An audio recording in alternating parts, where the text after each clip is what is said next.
But there was an announcement made from the Michigan football Twitter handle about the quarterback announcement.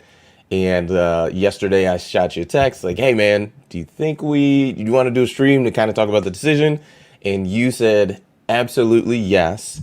And you have a lot to say about it. So with that, I will just kick it off to you, man. Yeah. So um, it was funny. It was a decision of indecision by Harbaugh. I'm indifferent to it. I don't like it nor hate it. I think there are pros and cons to both to this type of uh, path. Um, I think giving both guys game action, which is their game. There's going to be no coming in and out. Uh, there's a benefit to that because it's just like, okay, you don't have to look over your shoulder. Go win the football game. Let's see what you got. Right, run the offense. Um, I think a con to it is, you know, potential conflicts down the line. For example, what if both guys play extremely well? What do you do?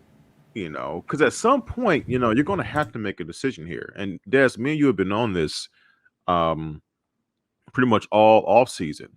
Like at some point, Harbs has to make a decision and say, "Look, this is what we're doing. This is the guy we're going to grow with, and live with what happens with it." And part of that is the likelihood of whoever does not get the job, there is the opportunity that they leave. That's just the reality of the situation. And it's not that I don't believe Harbaugh and when he says that they have two quarterbacks that believe they are capable of winning.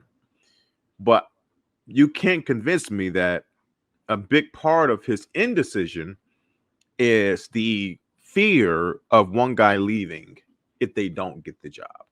I believe that wholeheartedly. Maybe more likely JJ leaves than Cade because of eligibility.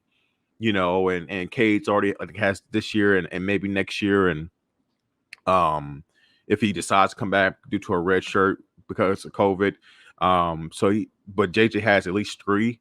So I mean, maybe that factors in, but yeah, it's definitely interesting. And the only ask I have of Harbaugh is don't handcuff the offense, right? Game 1, game 2, let these guys grip it and rip it, and let's see who can put up the most production on offense.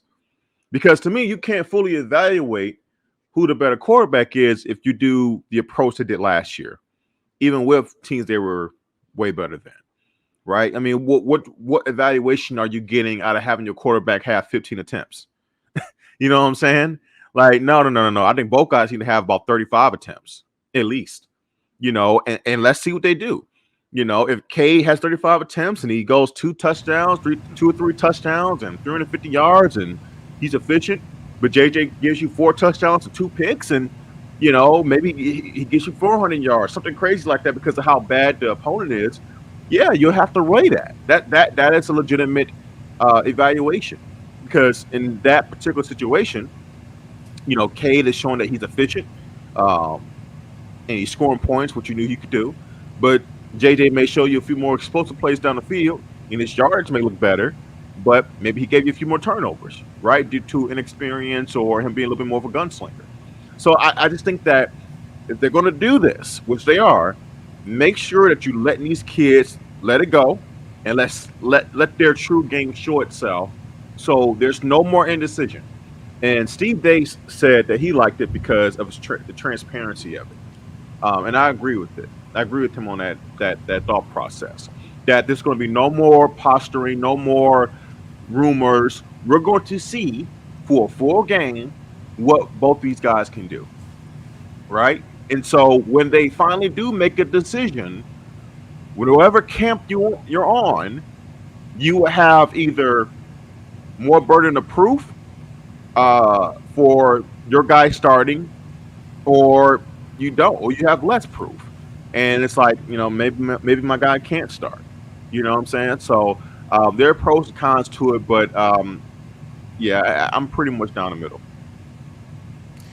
Yeah, when I initially saw this yesterday, my initial reaction was that this is a cop out. That was my initial reaction. The Right. longer that I've kind of thought about it, I like the approach because it's a guy with the ones playing against the ones of the other team. We had a stream a couple weeks ago where we were talking about this, and we've talked about this every stream because it's a very big storyline that you had mentioned. Well, have JJ start the first half and then the second half have Cade start, and I didn't like that because of the potential of whoever's going with the ones, you're throwing to the better receivers and the better weapons on the team, whereas the guy who's playing the second half has to, is playing with the twos. They could be still really good players, but they're not the best possible players that you have. So that could make an impact on the performance.